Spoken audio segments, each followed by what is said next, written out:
What is up, guys? Mike Marlinski here with the Metal Webzine. Welcome to episode 20 of All the Metal Podcast. Today we're going to be talking about Chuck Schuldiner of Death, Voodoo Cult, Control Denied, etc., etc. Died of brain cancer in 2001. Very sad. Touched the extreme music community and multiple music communities, actually. Greg of Death decided that this week was going to be Chuck Week, so that's what we're talking about today. I'm going to do my quick little intro, and then we'll call Greg, so don't mind my growly Chuck voice. Oh, Charles Michael Chuck Schuldiner was an American singer, songwriter, and guitarist. Yeah, I'm not doing this whole thing like that. Okay, he founded the band Death in 1983. And was their lead vocalist until his death in 2001. His obituary in the January 5th, 2002 issue of UK's Kerrang! Magazine said that Chuck Schuldiner was one of the most significant figures in the history of metal. Schuldiner was ranked number 10 in Joel McIver's book, The 100 Greatest Metal Guitarists in 2009, and number 20 in March 2004, Guitar World's The 100 Greatest Metal Guitarists. Schuldiner founded the publishing company Mutilation Music in 1987, affiliated with the Performance Rights Organization, BMI. Schuldiner died in 2001 of brain cancer. Schuldiner is often referred to as the godfather of death metal, although he was uncomfortable with this nickname, remarking that I don't think I should take the credits for this death metal stuff. I'm just a guy from a band, and I think Death is a metal band.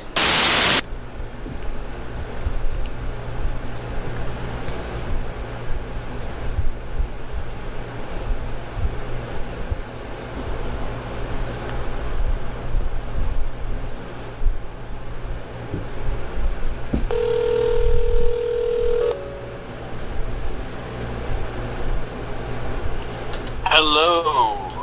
Hey, that's Big Greg talking. What's going on? Oh, not much, man. Not much is going on over here. How's about you? I'm feeling all right. I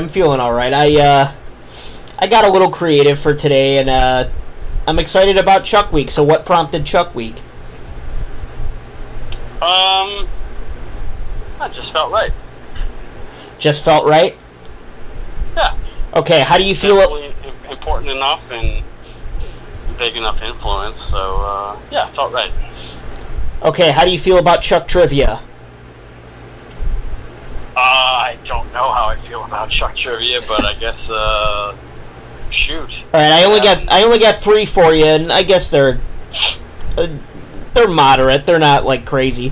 Okay, so what was the song that almost made Chuck quit guitar? That almost made him quit guitar? Yeah. Oh. I have no idea. The answer is Mary Had a Little Lamb. And it was one of the first songs he learned. I'm dead serious. I think I read that's right. It was one of the first songs he learned to play on guitar, and he hated it so much because he was classically training, and he hated it so much that he almost never picked up an instrument again. Not even just guitar, just gave up music altogether. You know what? I overthought that one because I have read that in somewhere online before, and I wasn't even thinking that. No, I know what you mean. You were thinking of something that was so incredibly difficult or something. Yeah, right. Okay, Got me there. Okay, so if not a musician, what did Chuck want to be when he grew up? I think I read somewhere that he wanted to be like a chef or something, maybe. That is correct. And then there's one more thing.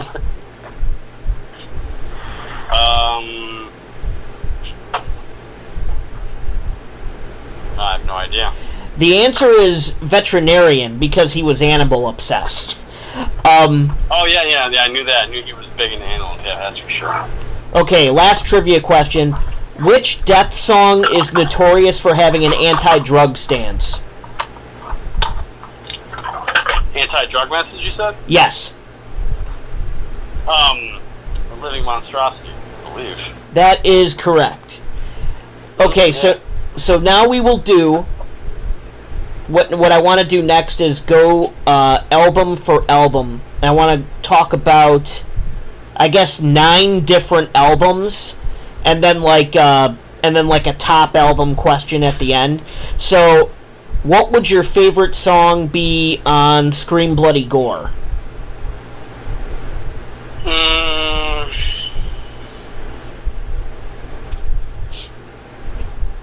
Like a lot of other answers I give you, it could change by tonight, but since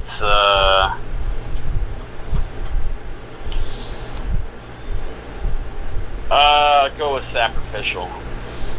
Okay, what's your favorite song on Leprosy? Open Casket. Spiritual Healing.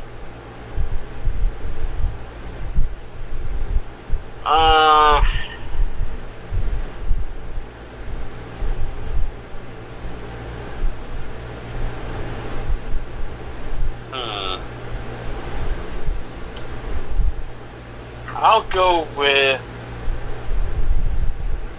Altering the Future. Favorite song on Human? Together as One. Favorite song on... No? Yeah, are you recanting?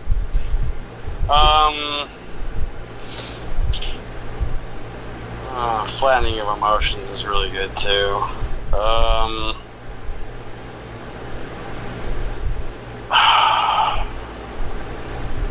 Yeah, I'll go with my gut. I'll go with Together as One. Individual Thought Patterns. Overactive Imagination. Symbolic. Perennial Quest. The Sound of Perseverance.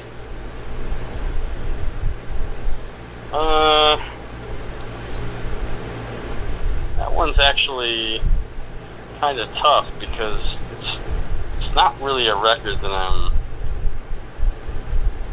really high on, but I'm sure we'll get into that. Yeah. At some point. Oh, but for sure. I would say.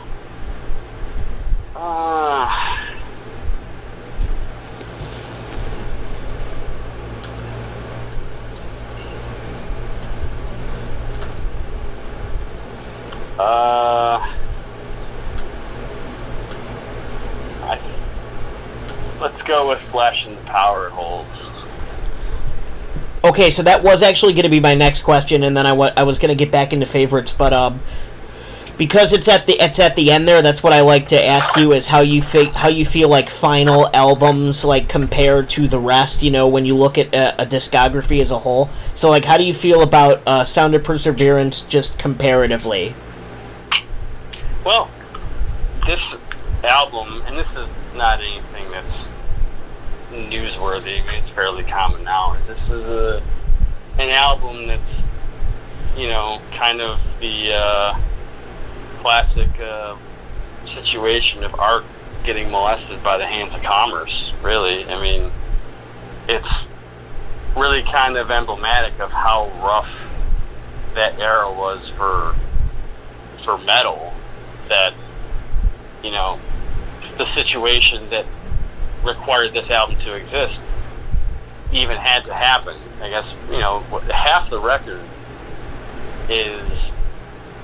was supposed to be the first Control Denied record. Sure. And after Symbolic, Chuck, he disbanded the group. Death was done after the Symbolic touring cycle. And he really wanted to get moving on a new band, Control Denied. And Nuclear Blast Records were willing to take Control Denied. But there was the provision that they'll put out the Control Denied record if Chuck gave them one last Death album. So he just kind of repurposed half of those songs to become Death songs, and then wrote some new ones, and voila, they have a Death album. Right, sure. So I almost feel like that record, I mean, it's really just the first Control Denied record with Chuck on vocals. Yeah. You know? Yeah. And I don't think it's really representative of where Death had gone as much as it is where Chuck was going. And, I think that Symbolic is, for me, obviously, Sound of Perseverance is a Death album in title and, things like that. But to me, the logical conclusion point for Death is the Symbolic album. I mean, to me, that's really... Like, to me, there's a difference between Symbolic and the Sound of Perseverance. Absolutely. There's less of a difference between the Sound of Perseverance and the first Control Denied album, because they're so... Well, half of it was created... Because it was supposed to be Control Denied, so yeah. I just feel like Death is the true beginning of the Control Denied chapter, unfortunately. It's not... Is it a bad record? No, it's not a bad record, but it's one I very seldom go to when I want to listen to Death. Sure. Ideally, in a perfect world, Symbolic would have been the last Death album. And I think ultimately that would have made the first Control Denied record more special. More powerful, too, yeah. Yes, because there would have been no middle ground. There would have been no stepping point. Like, if you had gone from Symbolic to the Fragile Art of Existence, like, to me, that's more of like a noteworthy leap. Yeah, and that's exactly why I brought this up, because the Sound of Perseverance is a segue between the two projects, and it sounds like that. You can hear that. Yeah. But I feel like that in a way disservices the actual first Control Denied album. It seems like it's less of a reach. Yeah. It's like having a layup to the beginning, and you shouldn't, right. Unfortunately, it does seem like, in a way, because the last Death album was the Sound of Perseverance, in a way, because of that record, I feel like the first Control Denied record has kind of taken an extension of the Death story, the Death saga, which it really shouldn't. And had it been done properly, in my opinion, I mean, who the fuck am I, but, had it been done properly, or how I would have seen it as proper, the jump between Symbolic and the Fragile Art of Existence would have been much greater, and it would have been much more impactful, and it would have been a clear definition between the two bands, because there was no gateway between the two. Yep. They were just mashed together. Yes, and that's my take on it. I'm sure other people disagree, but because I thought the writing styles. The concluding point for Death is to me the Symbolic album. Yeah, I thought the writing styles between Death and Control Denied were very different. So to hear that hodgepodge album at the end there, like that, it did sound like a jumble to me, or a little disorganized. Yeah. Okay, so how did you feel about Voodoo Cult? Actually, not too familiar with the Voodoo Cult project. I mean, I've heard about it. I think I've maybe heard one song at some point somewhere, but nothing I heard stuck with me enough to examine further or pursue it further. Okay, so you would not. From what I know, it was like basically a supergroup, and a lot of those supergroups, there are a lot of hype, and they don't actually produce. Produce something substantial, material-wise. So it would be inappropriate for me to ask you what your favorite song on Jesus Killing Machine is. I mean, it wouldn't be inappropriate, but I wouldn't be able to. You wouldn't be able to answer, right? Okay, so favorite song on the Fragile Art of Existence? I think the title track. Yeah. And to be honest with you, that's also a record I like, but I think the best was yet to come with that band. I wasn't really crazy, which is weird because his vocals are so great in the band Pharaoh. I was never really too particularly enamored with Tim Amar's vocals on the Control Denied album. I don't know why, it just didn't seem to fit to me. There was so much going on musically that it seemed like to me that the vocals, like there was just so much going on. It's like, where do you fit the vocals in? Like, I've heard the instrumental, like, pre-production versions of that record, and I enjoy it more without the vocals, personally. Yeah. And that's not a knock on Tim Amar, because, like I said, he's in that band Pharaoh, and that band is awesome, and I think that his voice is much more suited for that band than Control Denied. But some bands should just be instrumental bands, or some songs should just be instrumentals. Yeah, I mean, listen, the musicality on that Control Denied album is it's off the charts. I mean, Richard Christie is doing just some absolutely sicko shit on the drums, and you can't go wrong with Steve DiGiorgio either, you know. So it was definitely just a musical beast, but I think that the best was yet to come with that band, you know. And it's easy to say that because of the woulda, coulda, shoulda, but, you know, just with the lineup like that and the talent that high, they were only, to me, they could only have gotten better once they settled more and more into what they do, you know. Right. Sure.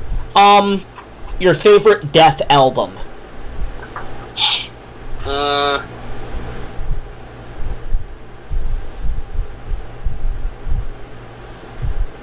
I could really make it, and this isn't because I dislike the record. I could make a case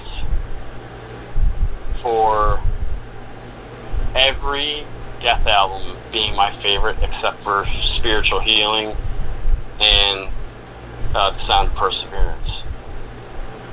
And again, you know, we already talked about Sound of Perseverance. It's just not one of my favorites, but I don't dislike the record. And same thing with Spiritual Healing. Spiritual Healing is actually a great record, but I just feel like it's the only record to me that Death has that is kind of stylistically related to a prior release.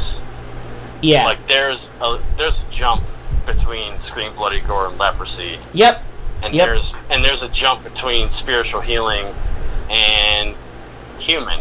And there's definitely a jump from Human to Individual Thought Patterns, and definitely, you know, so on and so forth. But there's not really a huge jump between Leprosy and Spiritual Healing. Sure. You know, it's more of an incremental move. Right. So know, there was less excitement there for you. And the production on Spiritual Healing is probably the best of all the old Death records. I mean, it's just so heavy and thick, and the vocals are they sound just totally brutal and yet clear. But I can make a case for any record but Spiritual Healing and Sound of Perseverance being my favorite. But because I have to give one,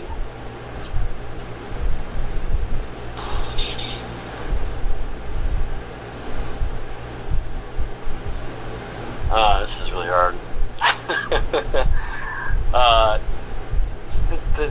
They had no bad records, you know. Yeah, maybe if I had a sip of beer, that'll help. Yeah, take a few.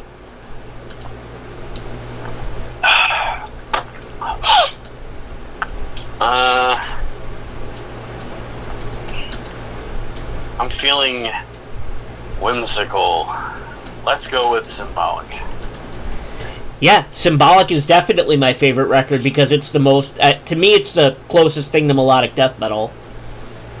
Yeah, to me, it's such a, you know, again, from an artistic standpoint, that really, to me, is that would have been the best place to end it. Yeah, because it's the culmination. Especially the way it fades out at the end too. It's so mournful sounding. Yeah. You know, it just sounds like a logical. It sounds like the funeral of death, and that album, as a whole, is the culmination of the discography. I feel like that's the bookend. Yeah. That's where it should have ended, right? I mean, you can kind of. I mean, it's not. You know, it's not really so brutal or heavy anymore, but you can. You know, definitely more so than Sound of Perseverance. You can connect the dots to all the other records in some way. To me, I could connect the dots on Symbolic to the prior records. You know, it was the culmination. It was like his, you know, that was, to me, Death's magnum opus, you know, but. Right. So I'll go with Symbolic. For sure. Okay, so talk about the Seplophile collaboration with Cam Lee, because I don't even remember that happening. Well, I mean, it was only one gig, but what had happened was, you know, for anyone who doesn't know, Cam was the original drummer of Death, and you know, the original vocalist too. You know, he did a lot of the vocals back in the day when they started, and they were a three-piece. It was him on drums and vocals, Rick Roz on guitar, and Chuck Schuldiner on guitar, and he did some vocals. But I believe at that point in the early days, you know, I'm sure someone could correct me, but I believe Cam did most of the vocals. And I think he was in the band until 85, 84 or 85, but he was on like the first, you know, handful of demos, first two or three demos or whatever. So, you know, and from all I've heard from everyone, you know, clearly, you know, we were too young for that era. You know, I think I was 3 when Cam left the band. So, you know, just from what I've heard from everyone, though, that those demos really, you know, left a mark in the underground. So they were definitely known before they were even, you know, a signed band. But so anyway, I guess to bring up the speed. So, you know, they end up doing, you know, after some years go by, Cam and a couple other members who were in Death, Rick Roz, Bill Andrews, Terry Butler, they ended up becoming a lineup of the band Massacre, which had had a few incarnations before that one. And they did a couple records back in the day. The biggest one, the most important one being From Beyond, which came out on Earache in I think 1990 or 91. And to fast forward about, I think it might have been January or February 2011, Brian Pattison, who at that point was still doing Glorious Times, you know, as far as like his booking moniker, both book and booking moniker, I guess. He had come with me the idea, or mentioned to me that he was looking to have Cam Lee come up and play the From Beyond record in its entirety. You know, and obviously it would be a solo Cam Lee thing, because Massacre had been, they were inactive again at that point, and, you know, there was, you know, issues with, you know, trademarks and names and shit like that. So Brian, I don't remember how, I don't know if he asked if I knew someone who'd be interested in putting together a lineup or a backing band for Cam Lee, or I just said, yo, we'll do it. Sure. I don't really remember. I'm sure Brian probably will remember. But either way, it ended up with, you know, Seprophile essentially being, you know, faux Massacre for one evening. And, you know, unfortunately, Matt Backless, he had some prior engagements out of town for that weekend, which luckily we knew early in the game. So right off the bat, you know, we got Tony Lorenzo in on that real quick. So basically, we spent like the next handful of months. I mean, it's not like the Massacre stuff is technical or really hard to play or anything like that, and that's not a knock on it. It's a great record. It's a lot of fun to play, and they're great songs and they're classic. But we've really put a lot of effort into putting maybe, well, not too much, but definitely more time into it than we needed, because we wanted it to be great. You know. Right. You know, we wanted to go up there and play these songs like they were our own songs. You know, I personally didn't want to go and stand on stage like just some side schlub just standing there looking boring, you know, like some of these dudes do, and they're, you know, hire for a gig or whatever. They just play the shit and then they're done. And, you know, I wanted to go up there and really just, I know I wasn't in Massacre, I know we weren't Massacre, but go up there and just play Massacre for the night. Right. You know, just go up there and pretend like we're playing our own songs and play and perform as such, which is the mentality we really all had. If you see videos of that set, you know, we weren't just standing. I mean, first of all, none of us were new in the game at that point. All of us had been in bands for a long, long time, and we knew what the drill was, and we know how to put on a show. Where was the show? This is at Club Infinity. Oh yeah. And it was July. Yeah, we're coming up on an anniversary. We're coming up on the 9th anniversary. I think it was July 16th, 2011. Okay. For Brian's birthday, and I think we went up there, and we really didn't have.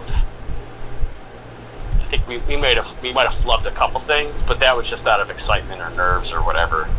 But I thought we played pretty good. Cam seemed to like it, and which was great. I mean, that's what we really wanted to do. We wanted to make him look, help make him look awesome, and show everyone that he still has a fucking monstrous voice, which he definitely still does. Awesome. And, it was, unfortunately, my memory's a little foggy on why it didn't happen. But we were initially supposed to play a couple older Death songs as well too. I don't remember exactly which ones. I seem to remember maybe being Beyond the Unholy Grave and Evil Dead, maybe being the two. But something happened where I think the Schuldiner family found out about it. I seem to remember Cam saying something when he got an email from either their attorney or no shit, something saying no, we don't want you playing these songs or whatever. And I seem to remember that being the case. Some of the specifics are kind of beyond my grasp at this point. And to be honest, frankly, it's really none of my business anyway. Yeah, sure. Yeah, sure. I think, instead of doing those two Death songs, we ended up doing a Misfits cover and an Impetigo cover, and those were fun too, so it was cool. And it was, out of all the things I've done in my, quote, career, that's definitely one of the cooler things. I got to play... What Misfits song? I think it was, Skulls. Right on. Skulls was the Misfits song, and the Impetigo cover was Boneyard. But, it was a huge honor. We got to, he's more known, maybe not more known, but he's the singer of Massacre, but he's also, one of the first 5 death metal singers in the history of music. In the history of death metal, sure. Yeah, so, I mean, it was, he jammed with the original vocalist and drummer of Death, so, I mean, there was nothing to even think about. It was just, let's fucking do it. Yeah, just fucking do it. Yeah. It was awesome. Yeah. I had a blast. Cam, he couldn't have been cooler. He was a treat to hang out with for, a few days, and, he was awesome. He was great to us, and,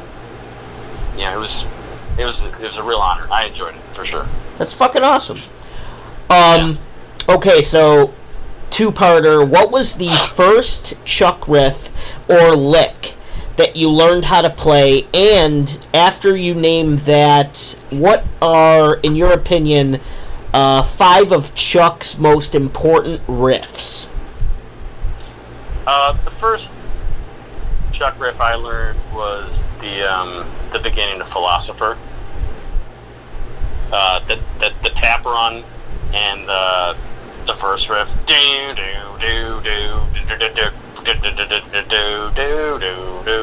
That one. That was the first riff I learned. As far as his top 5 most important riffs,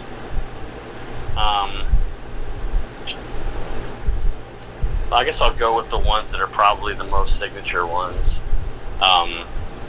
The beginning of Zombie Ritual.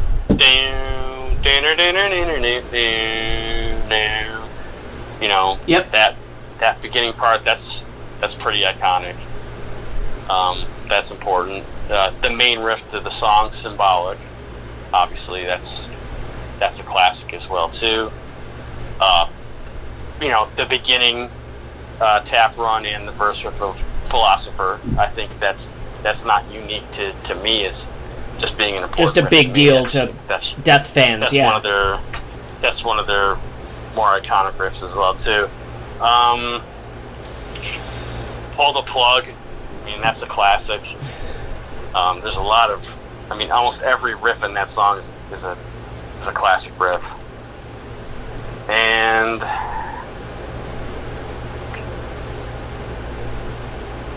I think.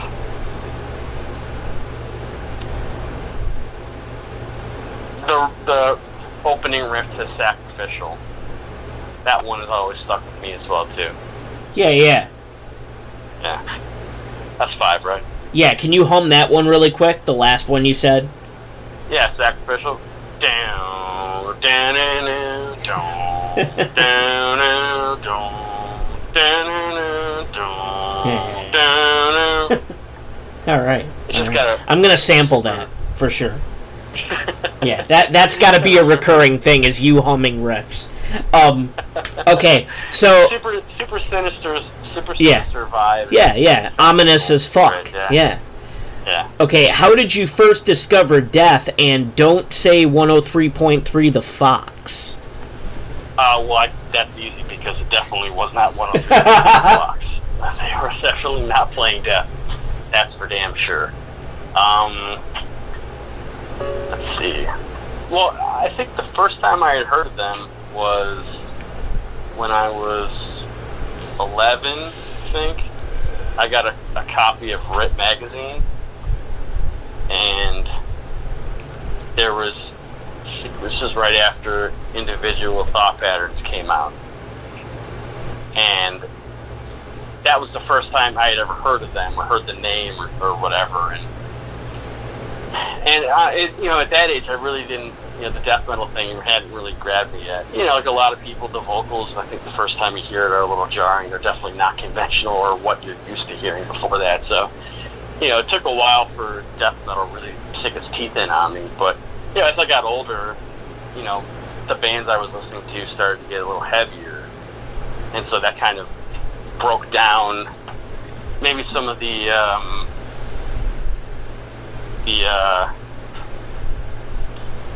I don't know, maybe just some of the aversion I had to that vocal style, just because bands I were listening to were getting more extreme. Obviously, Testament, they were a thrash band that had classic thrash vocals, but then eventually in the 90s, Chuck Billy started doing more of a death metal thing, so I think that kind of helped too. So although I had heard of Death probably in 93, I don't know that I actually heard them until I was 18, 17. I was probably 18 years old, maybe 19. And I remember I was sitting down and I was watching, I think it was either the show Scott Ian had on VH1, rock show, or it was the show Sebastian Bach had on VH1, which I think was called Forever Wild. But either way, I was sitting down watching it one night, and they had announced that Chuck was sick. He had cancer. And they showed like a brief clip of the Lack of Comprehension video. Yep. And it was just like maybe a few seconds. And it was just a super aggressive scene. And I just remember thinking like, oh wow, that dude looks so pissed right there. And it's like I remember thinking like, oh, that looks super aggressive and angry. And so I thought, you know what? Let's give it a shot. I've been fucking kicking tires on death metal for a little bit, and let's give it a shot. Let's see what happens. And I remember like Death had a compilation album, like Greatest Hits, for lack of a better term, called Fate. I always saw in the record stores, and it was always kind of one of the cheaper CDs because it was out of print and the record label didn't exist anymore, but it was always there. And so I bought a copy of the Greatest Hits, Fate comp, and it took a few listens. The production, I mean, now it doesn't even register as definitely not jarring anymore, because I've heard stuff that's produced so much more poorly than this. But some of the songs from Scream Bloody Gore on that release were kind of tough to take in at first, because there's so much reverb, and yep. If you're not used to that kind of music and that kind of production, it might not make sense. And yeah, the vocals are really ghostly on those. Yeah.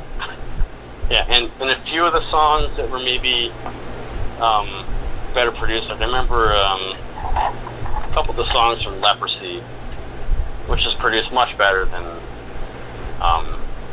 Scream Bloody Gore. I remember Left to Die and Pull the Plug were probably the first two songs on that record that kind of, okay, I was able to identify what they're doing and how it made sense to me, and the vocals were slowly starting to kind of, it's almost like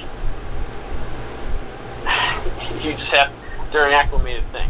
You have to get used to it, you know, and once the vocals kind of made sense to me, then it was like, okay, alright, so now the greatest hits compilation, it doesn't really, if you have an interest in the band, eventually that release is going to go stale, you know, because then you want to figure out what their trajectory was or what the development was in, you know, is album to album. And that's, you know, once that made sense to me, I started digging into discography. And I would say it wasn't until I bought Individual Thought Patterns. I think that was the... Shit, no, I'm out of order here. No, okay, alright, hang on, let me take that back. Alright. So after I bought the compilation record, a few months after that, Nuclear Blast put out the Death Live in LA CD. And it was just basically a soundboard recording from their gig on the Perseverance tour, I think in LA. Well, yeah, Live in LA, the Whiskey. And I remember reading somewhere, I saw on some ad that all the proceeds, or a portion of the proceeds of the album sales, were going to be going to, you know, Chuck's treatment and recovery. So I was like, oh, okay, you know, this is, you know, definitely for a good cause, and this is music that I'm starting to get into, and this guy is definitely one of the godfathers of it. I thought, oh, that's cool. Yeah, I'll fucking support it. So I bought that, and I think like 3 weeks after I bought it, he died. Oh, no shit. Yeah. And then after that, you know, because Death, the Fate comp, that only has songs from the first 4 records on it. So there's a gap there. And the Live in LA CD, that has songs from basically the rest of the albums. So between that comp and the live album, I was able to decipher, you know, really how much they had changed from beginning to end. And I remember on Live in LA, the song that I liked the most on that was Philosopher. Yep. And I found out that was on Individual Thought Patterns. And when I bought that record, that's when it all clicked. Because it was punishing. It's kind of an angry record, you know, lyrically.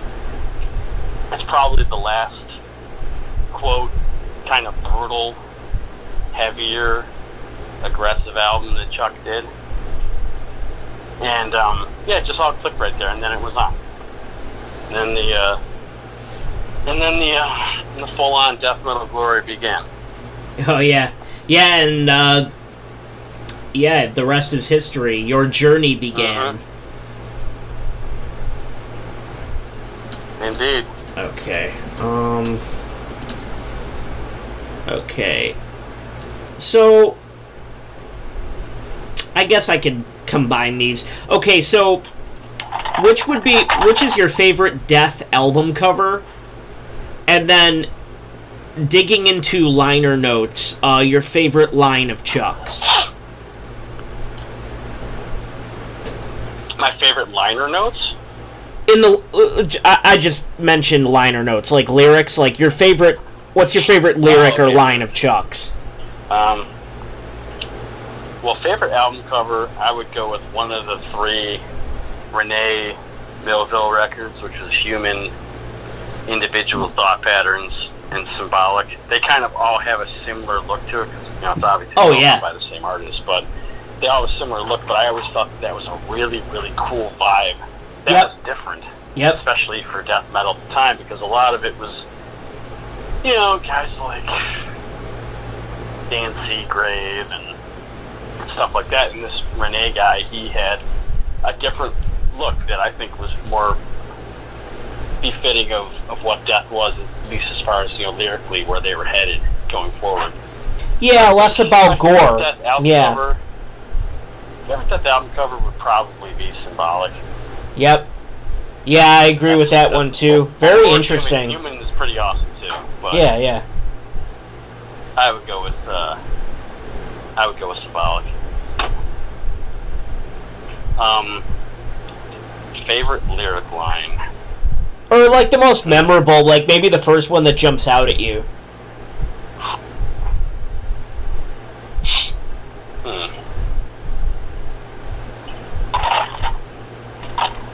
Well, that's another reason why that band was so great, is he really broke the mold and went away from a lot of convention as far as what death metal was becoming lyrically at that time. There wasn't really... he did gore stuff early on, but they're really, by the time they got to record 3, he was already going into like social commentary and things like that. So he was definitely... It was political, it was personal, like he was across the board. Not sure, I don't know how much political it was. I think it was just, he was kind of...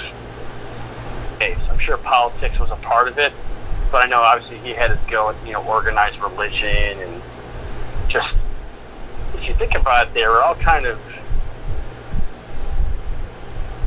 antagonistically peaceful lyrics. Yep. No, I get that. I get that completely. Very critical of people who seem to, in his opinion, miss the point of life. And I can relate to that 100%. He probably took a lot of flack from changing, styles for vocal attention. Because, as he was getting more and more artistic in scope of everything, the style of death metal was becoming more extreme, more brutal, more gory, more graphic, more satanic. Did you feel like everyone was trying to outdo each other? Oh, absolutely. Yeah. But he had nothing to do with that. He was basically like already, by the time he was, 25, he was already like the old man of the scene, So, it's,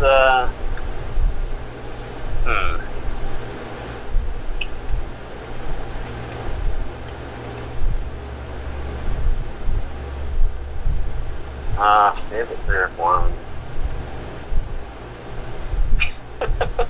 Well, there's a couple of the ones he had on the early records which I think are pretty fun. Just because they're so primitive and they're so, innocent and childish or whatever. But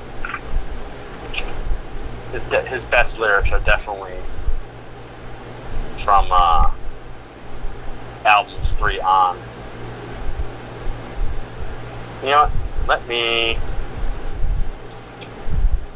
I'm probably going to pull something from Symbolic, because the record it's pretty meaningful in a lot of different levels.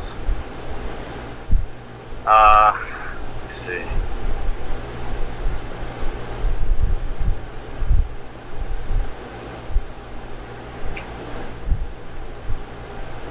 Oh, Without Judgment. That's give me 1 second here.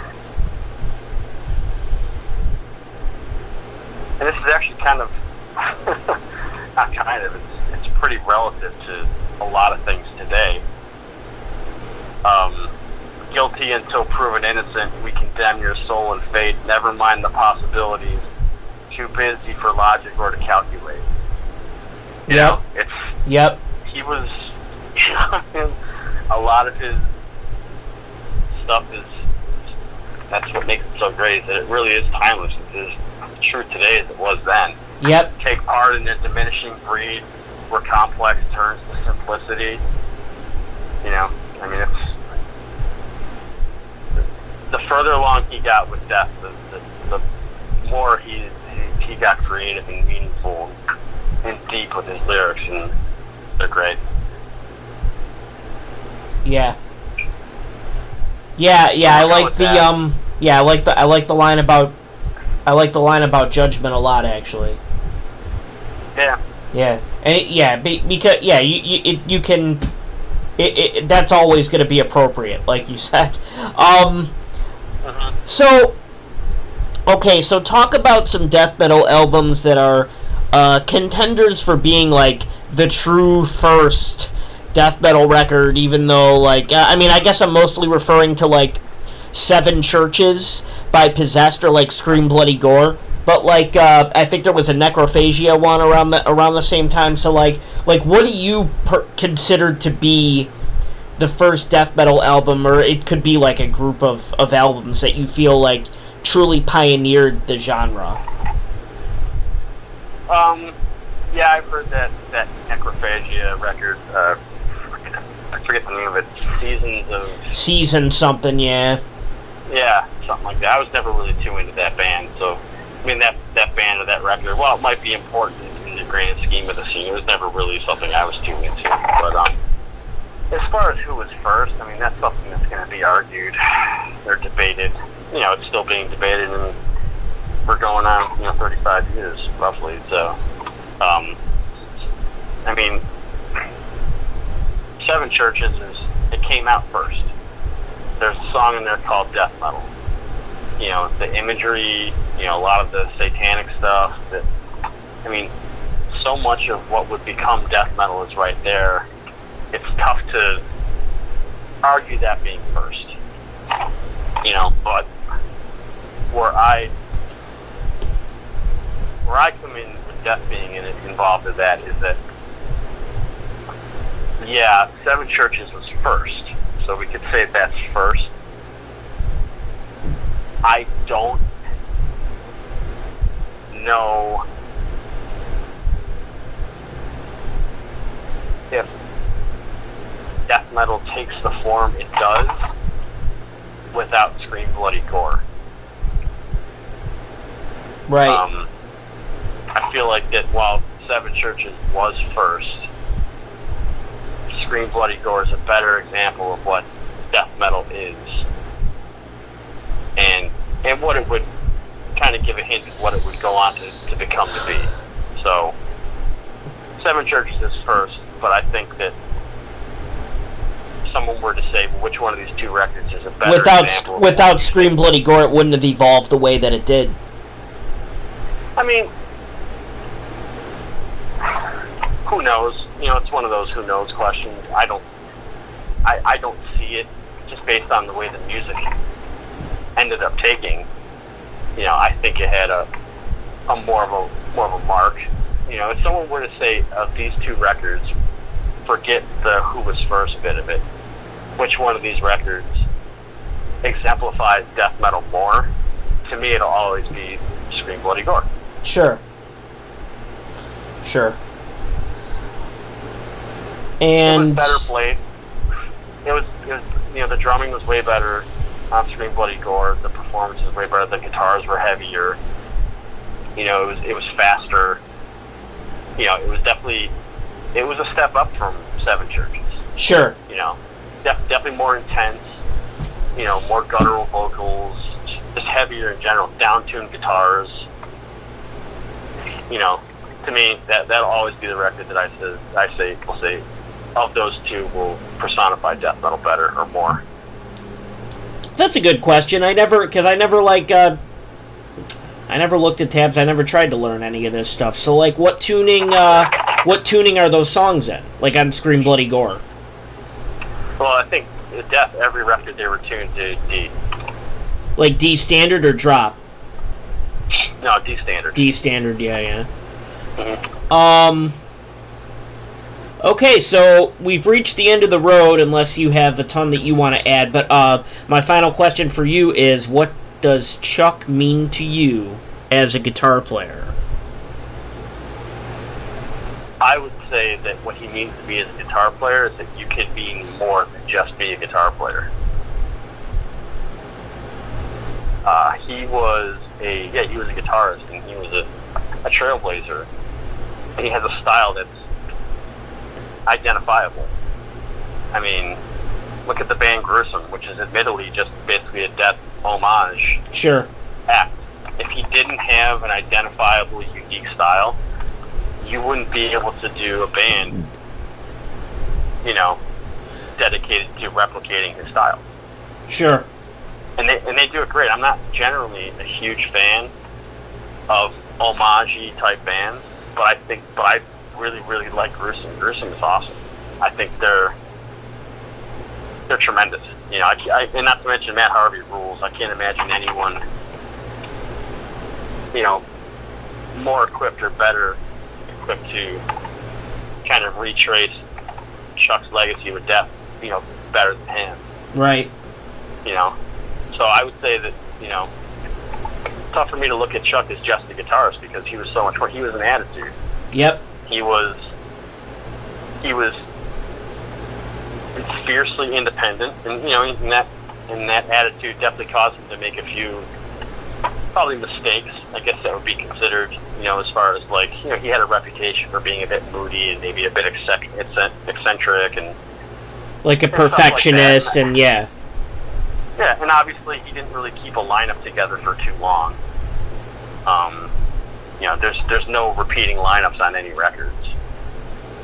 Well, he didn't even want permanent members after a while, right? Because he couldn't hold lineups together. I think after Spiritual Healing, I think after that he decided going forward he was just gonna kind of just put lineups together as he goes, as he went along. At least I think I read that somewhere. So, but yeah, he was not just a guitarist. He was a unique mind, and he was a forward thinker, which is why a lot of people don't like the later Death album, because he moved away from what he had done originally. But he was not intent to just ride and retrace past steps or past glories. And he was always trying to move forward and improve himself, or or to take himself somewhere else in the context of metal.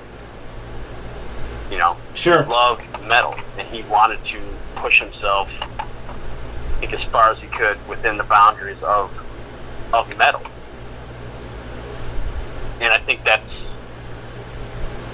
a mindset that I think has taken on more disciples with time. Yeah, definitely. And it's not always easy to be the first person to stick your head up and say, maybe stuff that wasn't really cool to say at the time. Like, he was really outspoken about, the satanic stuff and, a lot of the more over-the-top and brutal aspects of the genre. He was definitely he was vocal about his opposition to that. I'm sure at that time people probably thought he was just, being a pussy or whatever, or just, or whatever, but he was outspoken, and sometimes it's not easy to be like that. That's why he probably had the reputation that he did in a way, but it's, in the long run, in the long view, it's helped cement his legacy of just great music. Right. Yep. He has no bad records, in my opinion. No, I would agree. Right on. Yeah. Right on. So did we miss anything that you wanted to talk about specifically? Like, since this is your Chuck week.